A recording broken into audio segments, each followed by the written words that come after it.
السلام علیکم اینڈ صبح بخیر پپو، کیسی طبیعت ہے اب آپ کی؟ اذلان اور ہدایت صبح ہی آتکا کے روم میں اس کی طبیعت پوچھنے حاضر تھے۔ آتکا نے دونوں کو پیار سے گلے لگایا۔ وعلیکم السلام، الحمدللہ اب ٹھیک ہوں، خوش رہو۔ آتکا دونوں کی بلائیں لینے لگی۔ کوئی کام تھا کیا؟ دونوں کو اشارہ کنایوں میں ایک دوسرے سے ہم کلام دیکھ کر آتکا نے پوچھا۔ جی پپو، ہدایت نے تائید کی، یہی پوچھنا ہے کہ آہل کون ہے؟ آتکا جانتی تھی وہ خود سے سوال پوچھنے سے ہچکچا رہے ہیں۔ ہاں، ہم سب آپ پر جان چھڑکتے ہیں، آپ ہمارے لیے مان سمان ہیں، مگر آہل کی بے قراری اور اس کا پاگل پن ہضم نہیں ہو رہا۔ اذلان احتیاط سے الفاظ کا چناؤ کر رہا تھا، مبادا کہیں آتکا کی عزت نفس مجروح نہ ہو۔ گڈ مارننگ مام، ٹھا کے ساتھ روم کا دروازہ کھلا اور خوشیوں میں رچا بچا بلیک پینٹ پر وائٹ شرٹ کے اوپر بلیک کوٹ پہنے اپنی شاندار پرسنالٹی لیے بالوں کو جیل سے سیٹ کیا ہوا آہل روم میں قدم رکھا، جس کے پہلو میں فریش سے کھلتی گلاب کی مانند زر کو استحقاق کے ساتھ کھڑے دیکھ کر آتکا نے دل میں دونوں کی دائمی خوشیوں کی دعا مانگی، جس کے چہرے پر گزری رات کی محبتوں کی داستان رقم تھی۔ گڈ مارننگ، اٹھ گیا میرا بچہ؟ آتکا نے دل ہی دل میں اس کی نظر اتاری۔ جی، اب آپ کی طبیعت بہتر ہے؟ آتکا کے قریب آ کر اس کے سر پر بوسہ دے کر وہ اذلان کے ساتھ ہی بیٹھ گیا۔ آپ کو دیکھ لیا تو اب بھلی چنگی ہو گئی۔ آتکا نثار ہوتی نظروں سے اسے دیکھنے لگی۔ تم دونوں کی صبح صبح یہاں نازل ہونے کی وجہ جان سکتا ہوں؟ مخصوص اکھڑ انداز میں کہہ کر آہل کی بھویں اوپر کو شوٹ ہوئیں۔ وہ ہم ہدایت اور اذلان کی اچانک آمد سے بکھلا گئے۔ میری خبر گیری کرنے آئے تھے۔ آتکا نے پیار سے ہدایت کے کندھے پر ہاتھ پھیرا تو آہل نے کندھے اچکائے۔ میں آفس جا رہا ہوں، ایک کلائنٹ کے ساتھ میٹنگ ہے، زر یہیں ہوگی آپ کے پاس۔ آج آپ مکمل بیڈ ریسٹ کریں گی، خود کو ہلکان کرنے کی کوئی ضرورت نہیں، کچھ بھی چاہیے ہو تو زر کو بتا دینا۔ آہل نے گھڑی پر ایک سرسری نظر ڈال کر اسے ہدایت دی اور پھر سے آتکا کے ماتھے پر لب رکھ کر زر کے قریب آ گیا۔ موم کا خیال رکھنا اور اپنا بھی، کوئی کوتاہی برداشت نہیں کروں گا۔ اسے خود سے لگا کر کن پٹی پر لب رکھ کر نکلنے لگا کہ اندر داخل ہوتی عنایا کو دیکھ کر قدم روک لیے۔ آہل، میرا ایڈمیشن کب کروانا ہے؟ کل لاسٹ ڈیٹ ہے۔ عنایا نے فارم اس کو ہاتھ میں دیا تو وہ کھوجتی نگاہوں سے عنایا کے چہرے کو دیکھنے لگی، جو کترائی سی کھڑی تھی۔ اذلان، ایڈمیشن کروا دو گے نا تم؟ اس نے بلا توقف فارم اذلان کی طرف بڑھایا جو اس نے سرد سے تھام لیا۔ عنایا کا ہاتھ میں نے پوری دلی آمادگی سے تھاما ہے، کوشش کروں گا کہ اس کی معیار پر پورا اتروں۔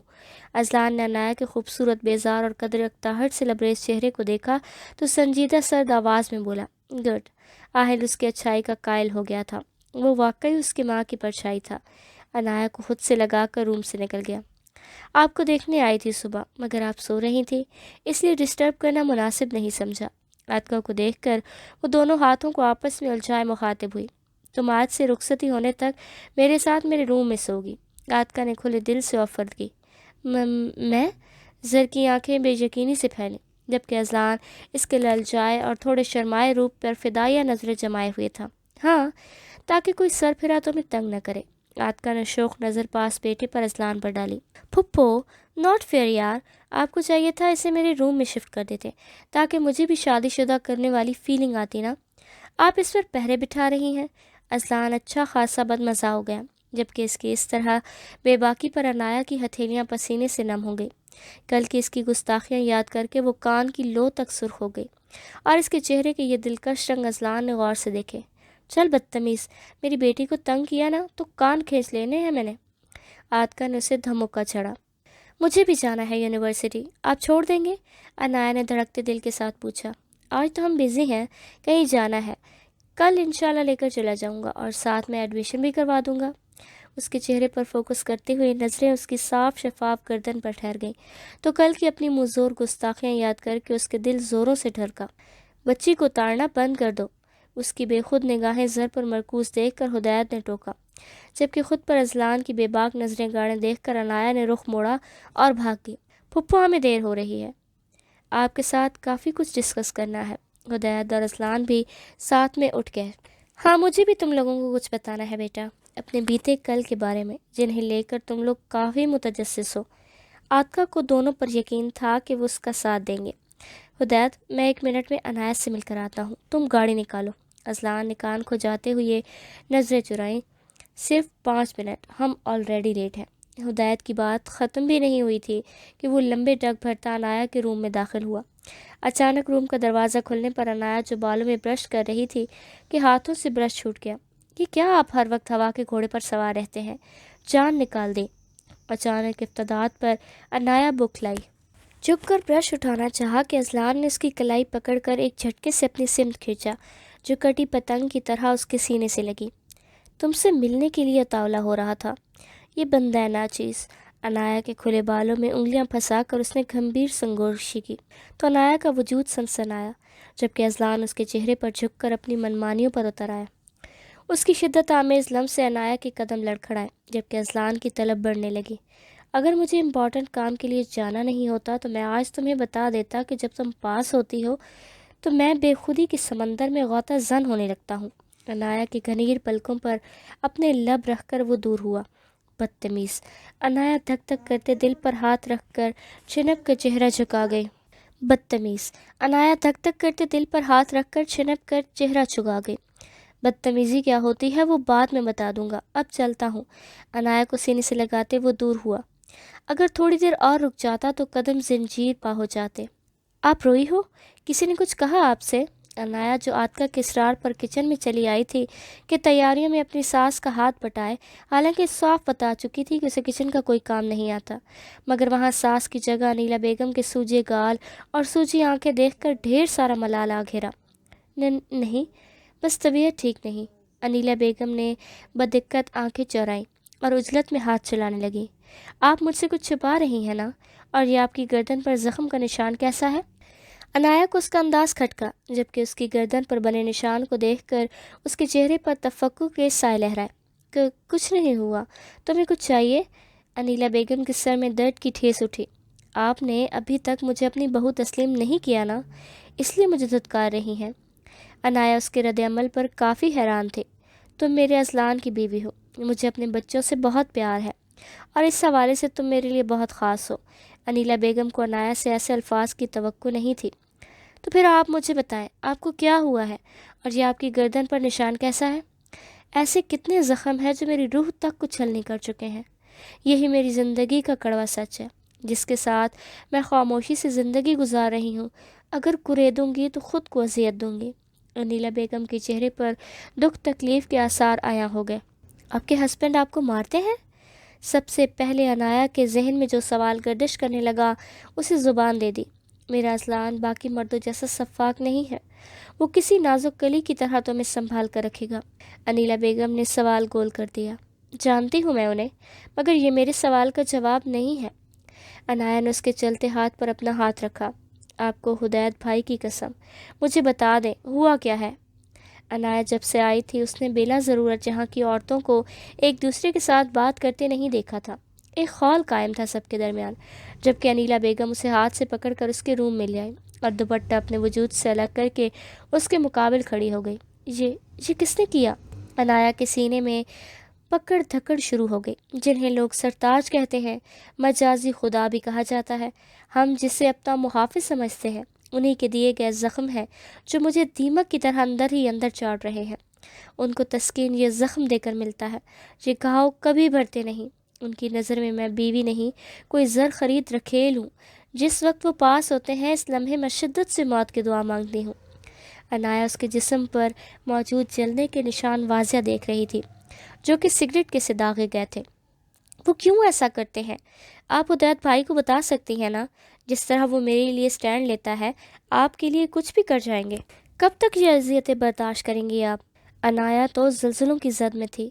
کبھی نہیں، میں اپنے بچوں پر ان کے باپ کا یہ بھیانک رخ آشکار نہیں کروں گی۔ وہ ایک سائیکو انسان ہے، وہ دوسری عورتوں کے پاس بھی جاتے ہیں، ان سے طلب تو پوری کر لیتے ہیں، مگر نفس کی تسکین اسے یہ زخم دے کر ملتی ہے اور اس وقت وہ جلاد بنا ہوتا ہے۔ میری ہر تڑپ پر اس کے چہرے پر عجیب طرح کا سکون دیکھنے کو ملتا ہے۔ انیلا بیگم کی باتیں حواس سلب کرنے کے لیے کافی تھی۔ مجھے یقین ہے میرے برے دن ختم ہونے والے ہیں۔ میں نے آہل کی آنکھوں میں چھپے کرب کو دیکھ چکی ہوں۔ اسے سلطان میر کے کالے کرتوتوں کا علم ہے اور یہ پردہ بہت جلد فاش ہونے والا ہے۔ مجھے اس کے لیے دکھ ہوتا اگر صرف میں اس کی ظلم بربریت اور ہوس کا شکار ہوتی، مگر ہر دوسری مجبور عورت کی مجبوری خرید کر سلطان میر کا جنون بن چکا ہے۔ جس کی اسے بھیانک سزا ملے گی، اور اللہ کی پکڑ بہت سخت ہوتی ہے۔ انیلا بیگم نے دوپٹہ سر پر اوڑھ کر عنایا کو گلے لگایا، جس کا چہرہ لٹھے کی مانند سفید پڑ گیا تھا۔ تم ماہل ازلان یا ہدایت کو کچھ نہیں بتاؤ گی؟ عنایا کے ماتھے پر بوسہ دے کر وہ اسے سکتے میں چھوڑ کر نکل گئی۔ عاتکہ اور عنایا کر دے گی سلطان میر کا پردہ فاش، یا پھر راحل کی خاموشی لائے گی کوئی بڑا طوفان۔ صبح سے شام ہو گئی، مگر عنایا انیلا بیگم کی باتوں کے زیر اثر پورا دن بے چین رہی۔ کئی بار عاتکہ نے اس کے غائب دماغی نوٹ کر وجہ جاننے کی کوشش کی، مگر اس نے گھما پھرا کر بات ٹال دی۔ آپ کہیں جا رہی ہیں؟ زر کو بڑے سی چادر پہنے روم سے باہر نکلتے دیکھ کر عنایا نے لہجے کے تاثرات ہموار رکھتے ہوئے سوال داغا۔ ہاں، وہ میں آہل ڈاکٹر کے پاس مجھے لے کر جا رہا ہے، چیک اپ کروانے۔ زر نے چادر سے پورا جسم اچھی طرح چھپا لیا۔ آپ کو بیٹا ہوگا یا بیٹی؟ اچانک غیر متوقع سوال پر زر نے ششتہ نگاہوں سے اسے دیکھا۔ ہم نے ابھی چیک اپ تو نہیں کروایا، نہیں معلوم، اور ہم ڈاکٹر سے نہیں پوچھیں گے کہ بیٹا ہے یا بیٹی۔ جو اللہ عطا کرے گا ہم بخوشی قبول کر لیں گے۔ ڈھیروں تاثرات چہرے پر سجائے زر نے سنجیدگی سے جواب دیا۔ مگر میں چاہتی ہوں آپ لوگوں کا بیٹا ہو۔ عنایا کے نئے شگوفے پر وہ بت بن کر رہ گئی۔ کئی ساتھ تو لب بولنے سے انکاری ہو گئے۔ کیوں؟ زر نے اس کے قدرے مرجھائے چہرے کو دیکھا، جس کے لہجے کے خالی پن نے ماحول کو بوجھل کر دیا۔ کیونکہ بیٹیوں کے باپ کو پل پر مرنا پڑتا ہے اپنی بیٹی کو زندہ رکھنے کے لیے۔ جب مجھے ڈپریشن کے دورے پڑتے تھے تب آہل پوری رات جا کر گزارتے۔ ہماری حفاظت پہ معمور گارڈز کی موجودگی بھی ان کا ڈر خوف کم نہیں کر سکتی تھی۔ مگر اب سوچتی ہوں جب اپنی بیٹی ہوگی تب تو آہل کی روح تک بے سیکون ہوگی، اپنی بیٹی کو زمانے کی ہوس زدہ نظروں سے چھپانے میں۔ میں نہیں چاہتی کوئی اور عنایا پیدا ہو جو سیاہ بخت ہو۔ اذیت اور ملال سے عنایا کی آنکھیں بھر آئیں۔ عنایا کی سوچوں کا محور جان کر زر کا دل حقیقی معنوں میں کرلایا۔ یہ سچ تھا، آنکھ کھلتے ہی اس نے کبھی اپنے گھر میں عورت ذات کی کوئی قدر، کوئی ویلیو نہیں دیکھی۔ بات بات پر باس پرس کی جاتی تھی، عورتوں کو ہمیشہ حقیر سمجھا جاتا تھا۔ مگر اپنی بیٹی کے بارے میں سوچ کر اس کا دماغ معاف ہونے لگا، اور اس نے عنایا کے رخسار پر لڑیوں کی شکل میں بہتے آنسو کو صاف کر کے اسے گلے لگایا۔ اگر آہل پرائی بیٹی کے لیے اپنی نیند کی قربانی دے سکتا ہے، ان کے لیے دنیا سے لڑ سکتا ہے، پوری دنیا کی خوشیاں ان کے قدموں میں لا کر ڈھیر کر سکتا ہے، تو سوچو اپنی بیٹی، اپنے خون کے لیے وہ کس حد تک جا سکتا ہے۔ میں چاہتی ہوں مجھے بیٹی ہی ہو، تاکہ آہل دنیا کو دکھا دے کہ بیٹیاں بوجھ نہیں ہوتی اور صرف نصیب والوں کو ملتی ہیں۔ دوسری عنایا جنم نہیں لے گی۔ زر نے اس کے رخسار پر نرمی سے بوسہ دیا۔ میں آہل سے پیار کرتی تھی، بے انتہا، مگر نادان اتنی تھی کہ ان کی حد درجے توجہ اور کیئر کو پیار سمجھنے لگی۔ اس کے دور جانے کے احساس ہی اتنا جان لیوا تھا کہ میں خود کو اس کے وجود سے جوڑنے کی سعی کرنے لگی۔ مگر راحل نے کبھی میرے جذبات کی حوصلہ افزائی نہیں کی۔ اس کا دھتکارنا مجھے گہری اذیت سے دوچار کرتا تھا۔ آپ کے ساتھ شادی کا سن کر میں ٹوٹ کر بکھر گئی، مگر ہر بار ٹوٹنے کا مطلب ہمیشہ ختم ہونا نہیں ہوتا۔ کبھی کبھار ٹوٹنا زندگی کا سر نو آغاز بھی ہوتا ہے۔ اب مجھے پتہ چلا کہ آہل کے ساتھ رہتے ہوئے مجھے صرف اس کی عادت ہو گئی تھی، اور بات صرف محبت کی نہیں ہوتی۔ بعض اوقات بنا محبت کے ہم کسی کے اس قدر عادی ہو جاتے ہیں کہ وہ محبت سے زیادہ جان لیوا ثابت ہو جاتی ہے۔ اس کے دور جانے کا خیال ہی سوہانے روح بنا ہوتا تھا، مگر ازلان کے ساتھ ایک جائز رشتے میں بندنے کے بعد مجھے ریئلائز ہو گیا کہ پیار کا احساس ہی الگ اور انوکھا ہوتا ہے۔ جو فیلنگز میں ازلان کے لیے رکھنے لگی ہوں وہ مجھے کبھی آہل کے لیے آئی نہیں۔ میں ازلان کی اچھائیوں سے عشق کرنے لگی ہوں۔ کیا آپ میری کوتاہی کو پس پش ڈال کر مجھے نند اور بھابھی کے روپ میں ایکسیپٹ کریں گی؟ عنایا لڑکھڑاتے انداز میں اس پر اپنے رشتے کی حقیقت واضح کرنے لگی۔ مجھے اس پل تم پر اتنا ڈھیر سارا پیار آ رہا ہے کہ میں چاہتی ہوں اس کا عملاً اظہار کر ڈالوں، مگر یہ کام میں اپنے بھائی پر چھوڑ دیتی ہوں، اور میں ایک جھپی پر گزارا کر لوں گی۔ زیر نے اسے خود میں زور سے پھینچا۔ میں نے تمہیں پہلے دن سے ہی بھابھی کے روپ میں قبول کیا تھا۔ میرا بھائی میری جان ہے، میرا مان ہے، تو تم بھی مجھے اتنی ہی عزیز ہو۔ تھینکس۔ عنایا کے دل سے رفتہ رفتہ کثافت چھٹنے لگی۔ جب انیلا بھابھی کی بات سلطان بھائی سے پکی ہو گئی تب بڑوں نے میری زندگی کا فیصلہ بھی مجھ سے پوچھے بغیر کر دیا۔ میں تو ہتھے سے اکھڑ گئی، کیونکہ میں ایک تعلیم یافتہ باشعور لڑکی تھی اور معاشرے میں پروان چڑھتی فضول قسم کی فرسودہ روایات کے خلاف تھی، اور یہ وٹے سٹے کا رواج جہاں برسوں سے قدم جمائے کھڑا تھا، جس کے حق میں بالکل نہیں تھی۔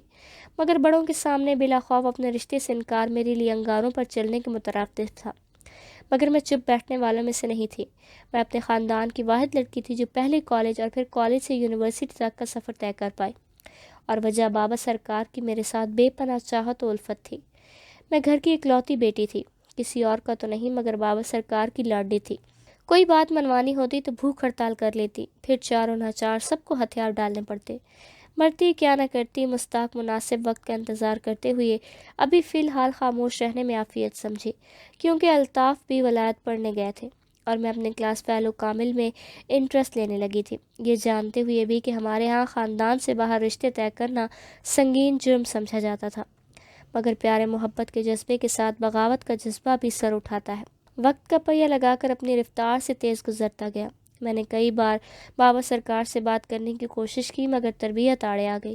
وہ لاکھ مجھ پر جان چھڑکتے تھے، لاڈ اٹھاتے، جائز و ناجائز خواہشات آنکھیں بند کر کے بولتی کرتے تھے، مگر یہاں بات دو خاندانوں کے درمیان تعلقات کی تھی اور میرے انکار کی صورت میں تعلقات کشیدگی اختیار کر سکتے تھے۔ جیسے ہی الطاف پاکستان پہنچ گیا، میں پہلی فرصت میں ان سے ملنے چلی گئی، کیونکہ مجھے پتا تھا کہ اب یہ لوگ مزید بات کو تول نہیں دیں گے اور رشتہ پکا ہو جائے گا۔ الطاف ایک اچھی شکل صورت کا خوبصورت نوجوان تھا جو کسی بھی لڑکی کا خواب ہو سکتا تھا، مگر میرے لیے وہ صرف راستے کا ایک کانٹا تھا۔ موقع ملتی ہی میں نے ان کے کانوں میں رشتے کی بات ڈال دی۔ ان کے خیالات جان کر میرا دل گداز ہونے لگا کہ وہ بھی وہاں اپنے کسی کلاس فیلو کے ساتھ ریلیشن شپ میں تھا اور بات بہت آگے بڑھ چکی ہے۔ دونوں شادی کرنا چاہتے تھے، مگر خاندان کے فیصلوں نے ان کے پیروں میں بیڑیاں ڈال دی ہیں، اسی لیے وہ خود کو ان نام نہاد رشتے کی زنجیر سے آزاد کرنے آیا تھا اور ساتھ اس لڑکی کو بھی لے کر آیا تھا۔ موقع غنیمت سمجھ کر میں اس کے کندھے پر بندوق چلانے لگی۔ لڑکی کا اس کے ساتھ پاکستان آنا میرے لیے کسی معجزے سے کم نہیں تھا۔ میں نے مظلومیت کی چادر چڑھا کر خود کو حالات کے رحم و کرم پر چھوڑ دیا، کیونکہ مجھے یقین تھا کہ الطاف کوئی نہ کوئی راستہ ضرور نکالے گا کہ سانپ بھی مر جائے گا اور لاٹھی بھی نہ ٹوٹے۔ پھر ایک دن میں تائی اماں کے گھر گئی انیلا بھابھی سے ملنے، تو الطاف کے روم کے سامنے سے گزرتے ہوئے میں نے اس کی آواز سنی۔ وہ کسی لڑکی سے فون پر گفتگو کر رہا تھا اور اس کو ایک ہوٹل کا کہہ کر وہاں اس سے ملنے والا تھا۔ میری دلی مراد بھر آئی، میں سیدھا گھر چلی گئی اور بابا سرکار کو فورس کرنے لگی کہ آج مجھے باہر اچھے سے ریسٹورنٹ میں لنچ کروا دے۔ میں نے اچھے نمبروں سے ٹاپ کیا تھا تو بابا سرکار بغیر ہی لہجت کے مان گئے۔ میں انہیں اسی ریسٹورنٹ لے کر گئی جہاں الطاف اور وہ لڑکی ملنے والے تھے، اور کبھی کبھی سب کچھ ہماری توقعات کے عین مطابق ہو جاتا ہے۔ بابا سرکار نے الطاف کو دیکھا جو کسی لڑکی کا ہاتھ اپنے ہاتھوں میں تھامے اپنی محبت کا یقین دلا رہا تھا۔ بابا سرکار سے مزید برداشت نہیں ہوا اور ان کے سروں پر سوار ہو کر استفسار کیا۔ اب چھپانا بیکار تھا۔ الطاف نے معذرت کر کے بابا سرکار کو سچائی بتا دی کہ وہ عاتقہ کو دھوکے میں نہیں رکھنا چاہتا ہے، آپ خود کسی طرح یہ رشتہ ختم کر دیں۔ تب بابا سرکار نے وہ فیصلہ لیا جو گاؤں کی تاریخ میں رقم ہو گیا، میرا رشتہ ختم کروا دیا گیا۔ دوسری طرف انیلا بھابھی کے باپ یعنی کہ تایا ابو نے انیلا بھابھی کا رشتہ دینے سے انکار کر دیا، مگر الطاف نے اپنی طرف سے ایڑی چوٹی کا زور لگایا۔ تب جا کر معاملہ رفع دفع ہو گیا اور ایسے میں سلطان بھائی کی شادی ہو گئی۔ میں نے ڈھکے چھپے الفاظ میں بابا سرکار کے سامنے اپنی پسندیدگی کا اظہار کیا۔ پہلے تو وہ سخت برہم ہو گئے، مگر بعد میں انہوں نے سوچنے کا ٹائم مانگا۔ بابا سرکار نے کامل یزدان سے ملنے کی خواہش کا اظہار کیا۔ بابا سرکار نے یونیورسٹی کے قریب میرے لیے ایک فلیٹ لیا تھا۔ ایگزام کے دنوں میں اکثر ملازمہ کی معیت میں وہاں قیام کرتی۔ وہاں بابا سرکار کامل سے ملے۔ وہ ہماری یونیورسٹی کا ایک قابل ہونہار اسٹوڈنٹ تھا۔ حالیہ امتحانوں میں اس نے صوبے بھر میں ٹاپ کیا تھا۔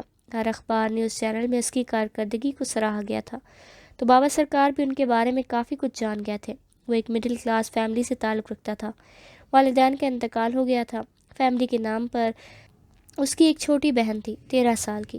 باپ سرکاری ملازم تھا تو اس کی پینشن سے گھر کا خرچہ بمشکل پورا ہوتا، باقی اس نے اپنی اسٹڈی اسکالرشپ کے ذریعے مکمل کی۔ بابا سرکار کو اس کے سلجھی ہوئی شخصیت نے کافی متاثر کیا اور انہوں نے رشتے کے لیے حامی بھری، مگر سب سے بڑا مرحلہ بھائی لوگوں کو منانے کا تھا، کیونکہ وہ لوگ کبھی اس طرح مڈل کلاس فیملی میں میرا رشتہ ہونے کے حق میں نہیں تھے۔ اس لیے بابا سرکار نے فیصلہ لیا کہ وہ سب کے علم میں لائے بغیر ہمارا نکاح پڑھوا دیں گے اور حالات بہتر ہوتے ہی رخصتی کروا دیں گے۔ میری خواہش پر میرا کامل کے ساتھ نکاح پڑھوایا۔ بابا سرکار نے پوری کوشش کی بھائی لوگوں کو منانے کی، مگر سلطان بھائی کسی صورت تیار نہیں تھے کہ غیروں میں بہن بیاہنے کا مطلب جائیداد میں اور بھی حصہ دار آئیں گے، تو تینوں بھائی بابا سرکار کے فیصلے کے خلاف دیوار بن کر کھڑے ہو گئے اور کھل کر مخالفت شروع کر دی، مگر اب تو نکاح ہو چکا تھا۔ بابا سرکار کو بیٹیوں سے اتنی سخت رد عمل کی توقع نہیں تھی۔ ان دنوں ہماری امی کی طبیعت ناساز ہو گئی۔ ڈاکٹر نے جواب دے دیا اور میرے فائنل کے ایگزام بھی شروع ہو گئے، تو بابا سرکار نے مجھے فلیٹ پر واپس بھیج دیا کہ میں اپنے پیپرز پر فوکس کروں، کیونکہ گھر کا ماحول کافی تناؤ زدہ ہو چکا تھا۔ امی کی طبیعت کی وجہ سے بھائیوں نے چپ سادھ لی تھی۔ میری سوچوں کا محور اماں حضور اور گھر کے حالات تھے۔ میری اسٹڈی کافی متاثر ہو رہی تھی۔ ایسے میں کامل نے میرا پورا ساتھ دیا۔ اکثر رات دیر تک وہ مجھے پڑھاتا تو اپنی بہن صدیقہ کو بھی ساتھ لے کر آتا، کیونکہ ان کے گھر میں اور کوئی نہیں تھا جس کے سہارے وہ بہن کو چھوڑائے۔ میرے پیپرز بخیریت اختتام پذیر ہوئے اور میں واپس حویلی آنے کی تیاری کرنے لگی کہ اچانک میری طبیعت خراب ہو گئی۔ میں نے بابا سرکار کو کال کر کے اپنی طبیعت کی خرابی کا بتایا۔ انہوں نے کامل کو مجھے چیک اپ کے لیے لے جانے کا بولا۔ وہ خود ایسی حالت میں گھر سے نہیں نکل سکتے تھے۔ ہم چیک اپ کرنے گئے تو ڈاکٹر نے جو ریموٹ تھما دی تھی، میرے پیروں تلے سے زمین نکل گئی، کیونکہ میں امید سے تھی۔ اتنا کہہ کر عاتکہ نے مارے اہانت و شرمندگی کے سر جھکایا تو اذلان اور حدید نے نظروں کا تبادلہ کیا۔ جب رشتہ پاک اور جائز ہو تو محرم کی قربت سکون دیتی ہے، اور ان دنوں میں ڈپریشن کا شکار ہو گئی۔ بے در پہ ہونے والے واقعات نے مجھے ہلا کے رکھ دیا، اور اس وقت کامل میرے ساتھ میرے فلیٹ پر رہ رہا تھا۔ ہم بھی کسی کمزور لمحے میں بہک گئے تھے۔ اب کامل خود صحیح معنوں میں تذبذب کا شکار تھا۔ وہ رخصتی چاہتا تھا، مگر جیسے ہی ہم حویلی پہنچے ایک اور قیامت منتظر تھی۔ اماں حضور کا انتقال ہو گیا تھا۔ ان کے جانے کا دکھ اتنا بڑا تھا کہ میں ارد گرد سے بے نیاز اپنے خول میں مقید ہو گئی۔ اماں حضور کو گئے 40 دن ہو گئے تو کامل نے مجھے بابا حضور سے بات کرنے پر فورس کیا، کیونکہ میرا تیسرا مہینہ چل رہا تھا، اور اگر ایسے میں بات سامنے آتی تو بدنامی ہو جاتی۔ میں نے ڈرتے ڈرتے بابا حضور کو پوری سچائی بتا دی۔ پہلے تو وہ کافی مشتعل ہو گئے، لیکن ایک بار پھر بھائی لوگوں سے بات کی۔ اب کی بار وہ لوگ باقاعدہ دھمکیوں پر اتر آئے تھے کہ وہ کامل کو جان سے مار ڈالیں گے۔ اس ساری صورتحال میں میرا چوتھا منتھ شروع ہو گیا تو بات چھپانی مشکل ہو گئی کہ اچانک بابا سرکار نے میرا ایڈمیشن کا شوشہ چھوڑا۔ وجہ صرف مجھے گھر اور خاندان والوں کی نظروں سے چھپا کر رکھنا تھا، ورنہ پاک دامنی پر کلنک لگ جاتا، کیونکہ میری ماں بننے کے اثرات کافی حد تک نمایاں ہو گئے تھے۔ بھائی لوگوں کو بھلا کیا اعتراض تھا؟ بابا سرکار مجھے واپس اپنے فلیٹ پر لے کر آئے اور میرے ساتھ رہنے لگے، مگر کامل مجھے اپنے گھر رکھنے پر بضد تھا۔ بابا سرکار مان گئے اور میں کامل کے ساتھ رہنے لگی۔ میری پوری ذمہ داری بابا سرکار نے اپنے سر لی تھی۔ کامل ٹھہرا ایک خوددار بندہ، وہ بابا سرکار کو کئی بار صاف انکار بھی کر چکے تھے کہ وہ اپنی بیوی بچے کی ذمہ داری اٹھا سکتا ہے۔ بابا سرکار نے ان کی ایک نہیں سنی۔ وقت پر لگا کر گزر گیا۔ میری ڈیلیوری میں 1 منتھ رہ گیا کہ واش روم میں نہاتے ہوئے میرا پیر پھسل گیا، اور توازن برقرار نہ رکھتے ہوئے بھی میں اوندھے منہ فرش پر گر گئی۔ مجھے ہاسپٹل لے جایا گیا۔ میری طبیعت کافی کریٹیکل تھی۔ آپریشن کا بولا گیا۔ کامل نے بابا سرکار کو ارجنٹ کال کر کے بلایا۔ بابا سرکار نے ایک سے بڑھ کر ایک ماہر ڈاکٹر کا بندوبست کروایا، کیونکہ ڈاکٹروں کے کہنے کے مطابق بچے کے بچنے کے چانسز 50% تھے، مگر وہی ہوتا ہے جو منظور خدا ہوتا ہے۔ آپریشن کامیاب رہا اور میرے آہل نے آنکھیں کھول دی۔ میرے تو نصیب کھل گئے۔ آہل کو پا کر میں جیسے ہواؤں میں اڑنے لگی تھی، مگر ہماری خوشیوں کی عمر کافی کم نکلی۔ میں وقتاً فوقتاً حویلی جاتی اور اسی عرصے میں کامل خود آہل کی دیکھ بھال کرتا۔ پھر ایک منحوس لمحہ ہماری خوشیوں کو نگل گیا۔ بھائیوں کو شک ہو گیا کہ میں نے چپکے سے شادی کی ہے۔ بابا کو آہل سے دلی لگاؤ تھا۔ جب ہمارے پاس ہوتے گھنٹوں اسے پیٹھ پر سوار کر کے پورے گھر میں گھماتے۔ پورے گھر میں آہل کی کھلکھلاہٹیں گونجتی رہتی۔ آہل کے 5ویں جنم دن پر بابا سرکار مجھے اور آہل کو شہر لے کر جانا چاہتے تھے۔ صدیقہ کا پیپر تھا اس دن، تو کامل ہمارے ساتھ نہیں جا پایا۔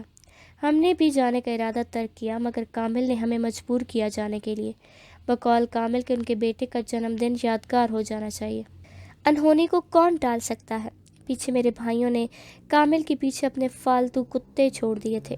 انہوں نے اس بات کی تصدیق کروائی کہ کامل کی شادی ہوئی ہے، اور لگے ہاتھوں سلطان بھائی اپنے ساتھیوں کے ہمراہ آ گئے اور غنڈہ گردی کر کے گھر پر دھاوا بول کر ہماری ہستی بستی زندگی کو آگ لگا دی۔ مگر مجھے وہاں موجود نہ پا کر اس کے ارادوں پر پانی پھر گیا۔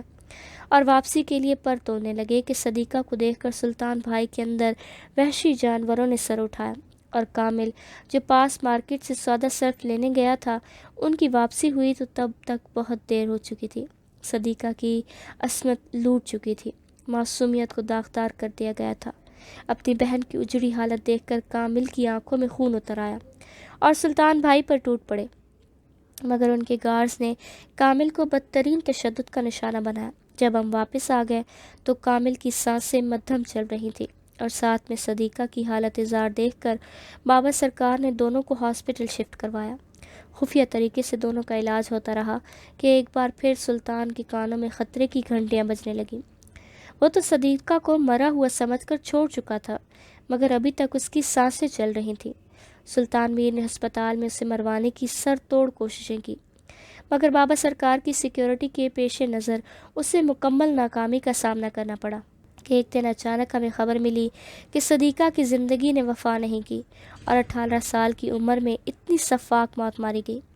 آتکا نے ایک اچٹتی نظر ہدایت پر ڈالی، مگر اس کی دگرگو حالت دیکھ کر اس نے مزید کچھ بولنے سے خود کو روکا۔ غلط، پھپھو کی ڈیتھ نہیں ہوئی تھی، وہ مزید زندگی کا بوجھ اپنے معصوم ناتواں کندھوں پر اٹھانے کے لیے زندہ رہیں۔ پاکٹ میں دونوں ہاتھ اڑستا ہوا آہل شکستہ قدم لیے اندر داخل ہوا۔ اس کے چہرے پر درد کی ایسی تحریر رقم تھی جو صاف ظاہر کرتا تھا کہ وہ ان لوگوں کی گفتگو کسی حد تک سن چکا تھا۔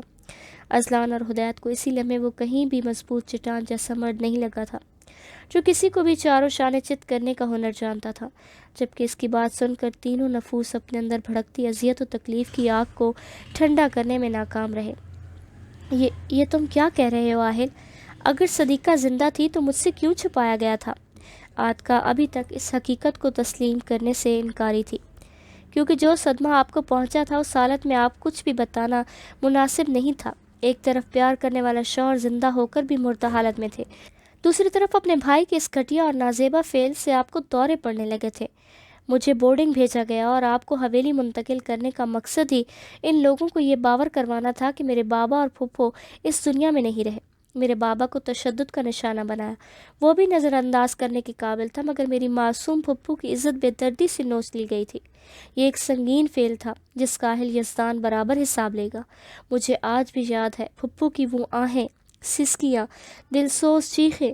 میں کچھ نہیں بھولا ہوں موم، کچھ بھی نہیں۔ اور جانتے ہیں آپ لوگ، میری زندگی میں دوسری صدیقہ نے تب قدم رکھا جب انایا کو میں پیراڈائز لے کر آیا تھا، اور وہ اکثر خوابوں میں چیختی چلاتی خود کو نقصان پہنچانے کی کوشش کرتی۔ میری پھپھو تو زمانے کے ہوس زدہ درندوں کی نظر ہو گئی، مگر انایا کو میں گھر لے کر آیا کیونکہ میں نہیں چاہتا تھا دوسری صدیقہ بھری جوانی میں سفاک موت مرے۔ آہل ضبط کمال کو مظاہرہ کر کے آتکا کے سامنے چیئر پر سر جھکا کر بیٹھ گیا، جبکہ اذلان اور ہدایت کی حالت ایسی تھی کہ کاٹو تو بدن میں لہو نہیں، چہرے لٹھے کی مانند سفید پڑ گئے تھے۔ تو پھر کہاں گئی صدیقہ؟ مجھ سے کیوں چھپایا گیا؟ کامل تو چھوڑ کر چلے گئے تھے، صدیقہ کو کس کے سہارے چھوڑ دیا؟ مجھے ان سے ملنا تھا، اپنے بھائی کی گئی زیادتی کا مداوع ممکن تو نہیں تھا، مگر میں آج تک ان تمام حالات کی ذمہ دار خود کو سمجھتی آئی ہوں۔ نہ میں عشق کے چکروں میں پڑتی، نہ بھائی لوگ مجھے پیچھے آتے، نہ صدیقہ ان کی نظروں میں آتی، نہ اس کی ہوس کا نشانہ بنتی۔ تو ایسے بھائیوں پر گھن آتی ہے مجھے خود کو ان کی بہن مانتے ہوئے۔ بابا سرکار کی پرورش میں کوئی کھوٹ نہیں تھی، کبھی کبھی بات تربیت کی نہیں ہوتی، بعض اوقات کچھ رنگ صحبتوں کے بھی چڑھتے ہیں، مگر سلطان میر ایک عیاش اور بد کردار بیٹا نکلا، اور ایاز بھائی اور امان ان کے غلط کاموں میں حوصلہ افزائی کیا کرتے۔ بابا سرکار کو بیٹوں سے آگے کسی قسم کی خیر کی توقع نہیں تھی۔ آتکا عجیب بیکل کی کیفیت کا شکار ہو گئی۔ موم، آپ کے بھائیوں کو آج تک یہ بات معلوم نہیں ہو سکی کہ آپ کی شادی کروا دی گئی ہے، یہ راز راز ہی رہا، اور پھپھو کو نانا سرکار نے شہر اپنے کسی دوست کے گھر پناہ دی تھی۔ جب ان کے زخم تھوڑے منمل ہو گیا تو نانا سرکار کے دوست کے توسط سے ان کا ایڈمیشن کروایا گیا تاکہ اپنی اسٹڈی میں مصروف ہو کر وہ موو آن کرے، مگر شاید قسمت ہی کو رحم نہیں آیا ان پر، اور ایک بار پھر وہ سلطان میر کے ہتھے چڑھ گئی۔ اپنے کالج کے فرینڈ کے ساتھ وہ پہاڑی علاقوں کی سیر کو نکل گئی تھی، جہاں سلطان میر اپنے دوستوں کے ساتھ شکار پر گئے تھے۔ پھپھو جوانی کی دہلیز پار کر چکی تھی اور ایک انتہائی خوبصورت دوشیزہ کا روپ دھار لیا تھا۔ ان کو دیکھتے ہی سلطان میر کے اندر سویا ہوا شیطان پھر سے جاگ اٹھا۔ یہ سچ تھا کہ ہر خوبصورت اور کچی عمر کی جوان لڑکیاں اس کی کمزوری تھی۔ سلطان میر کو دیکھتے ہی پھپھو حواس باختہ گاڑی کی طرف بھاگی، مگر یہاں بھی وہ خود کو بچانے میں ناکام رہی اور 4 سال بعد ایک بار پھر وہ سلطان میر کی درندگی کا نشانہ بنی۔ مگر سلطان میر ان کا دعا حسن دیکھ کر اس پر فریفتہ ہو گیا اور نظر بچا کر ان کی کچھ ایسی نازیبا تصاویر لی اور یہ کہہ کر جانے دیا کہ وہ اب اس کی ملکیت بن چکی ہے اور وہ بار بار آئے گا اپنی ہوس مٹانے۔ انکار کی صورت میں وہ اس کی تصاویر اور ویڈیوز کو دنیا کے سامنے لائے گا اور وہ اپنی بے گناہی بھی ثابت نہیں کر پائے گی۔ دوسری طرف سزا اس کے بھائی کو بھگتنی پڑے گی۔ پھپھو کو علم ہی نہیں تھا کہ اس کا بھائی کہاں پر ہے، زندہ بھی ہے یا نہیں، کیونکہ وہ آخری بار اپنے بھائی سے تب ملی تھی جب وہ زندگی اور موت کی جنگ لڑ رہا تھا۔ اپنے بھائی کی زندگی بچانے کے لیے وہ چپ کر کے اس کی زیادتیاں سہتی رہی۔ جب اس کا جی چاہتا پھپھو کو بے دردی سے نوچتا۔ پھر ایک دن اچانک نانا سرکار کی آمد پھپھو کے لیے آزادی کا پیام لے کر آیا۔ باتوں باتوں میں پھپھو نے ان سے اپنے بھائی کے متعلق پوچھا تو نانا سرکار نے ان کو تسلی دی کہ بابا کی ریڑھ کی ہڈی میں جو فریکچرز آئے ہیں اس کا علاج یہاں ممکن نہیں تھا، اس لیے علاج کے لیے انہیں باہر شفٹ کیا گیا۔ اور اس دن ان کو یقین دلانے کے لیے بابا کی بات بھی کروائی گئی پھپھو سے۔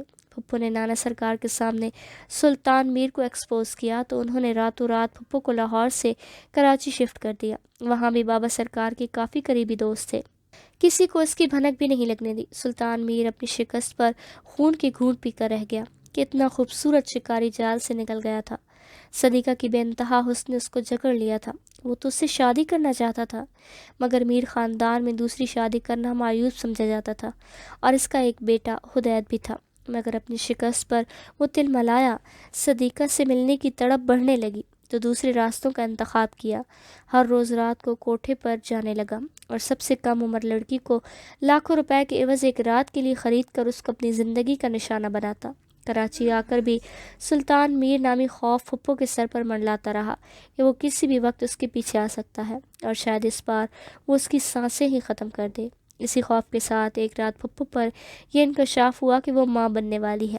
پہلے تو وہ اپنی بدنامی کے خوف سے سب سے چھپاتی رہی، مگر ہمت کر کے اس نے نانا سرکار سے بات کی کہ وہ یہ ناجائز بچہ پیدا کرنا نہیں چاہتی۔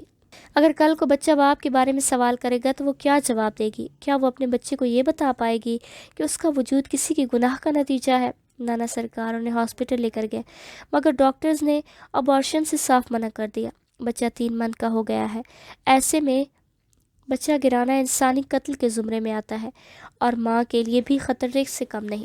پھپھو کے اصرار پر نانا سرکار نے کان نہیں دھرے، کیونکہ اسے صدیقہ سے عاطقہ جتنا لگاؤ ہو گیا تھا۔ انہیں صدیقہ کی زندگی عزیز تھی۔ نانا سرکار کے جس دوست کے گھر پھپھو پناہ لینے آئی تھی، ان کا صرف ایک ہی بیٹا تھا اور کوئی اولاد نہیں تھی۔ وہ پھپھو کو پسند کرتا تھا۔ نانا سرکار نے انہیں پھپھو کے ماضی کے بارے میں سب بتا دیا۔ سب کچھ جان کر ہی وہ پھپھو سے شادی کرنے کا خواہاں تھا۔ ایمرجنسی میں دونوں کا نکاح کروایا گیا۔ پھپھو نے صرف اپنے بچے کو باپ کا نام دینے کے لیے شادی کے لیے رضامندی دے دی اور اس طرح پھپھو کی شادی حرم انکل کے ساتھ کروا دی گئی۔ شادی کے بعد حرم انکل واقعی ایک آئیڈیل ہسبینڈ ثابت ہوئے۔ کبھی پھپھو کو ان کی مرضی کے حوالے سے طعنہ نہیں دیا۔ 7 ماہ بعد پھپھو ایک خوبصورت سی بچی کو جنم دیا، جنہیں پا کر پھپھو اور حرم انکل کافی خوش تھے۔ حرم انکل کے والد اور والدہ دونوں پھپھو سے بہت محبت سے پیش آتے، اس لیے ان کی بیٹی کو بھی دل سے قبول کیا۔ پھپھو اپنا ماضی بھول کر حاد میں جینے لگی تھیں۔ بیٹی کے بعد وہ کافی علاج معالجے کے بعد بھی دوبارہ ماں نہیں بن پائی۔ 8 سال بعد پھپھو پر ایک بار پھر قیامت ٹوٹ پڑی۔ پھپھو کی ساس اور سسر عمرے کی سعادت حاصل کرنے سعودیہ جانے والے تھے۔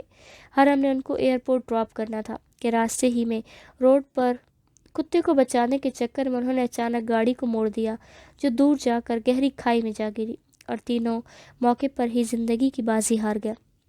اس بار صدمہ اتنا بڑا تھا کہ پھپھو ذہنی توازن کھو بیٹھے، انہیں ارد گرد کا کوئی ہوش نہیں رہا، اپنے بچے کی طرف سے بھی غافل ہو گئے، ہر وقت کسی تاریک کونے میں گمسم پڑی رہتی۔ نانا سرکار نے پھر ایک باپ ہونے کا فرض نبھایا اور پھپھو اور اس کی بیٹی کا خیال رکھنے کے لیے اس کے گھر اپنی پرانی ملازمہ بھیج دی، جو خالہ بی کے نام سے مشہور تھیں۔ وہ ایک نہایت شفیق خاتون تھے، خود بے اولاد تھیں۔ وہ پھپھو کے پاس رہنے لگی۔ 1 سال تک اس نے پھپھو اور ان کی بیٹی کا بہت خیال رکھا، مگر اس غم کو سینے سے لگا کر پھپھو کی سانسیں ختم ہو گئیں اور بالآخر ایک دن آنکھیں بند کر کے اس بے رحم دنیا کو خیر آباد کہہ دیا۔ قطار در قطار آنسو آہل کے آنکھوں سے رواں تھے، آواز شدت ضبط سے لرز رہی تھی۔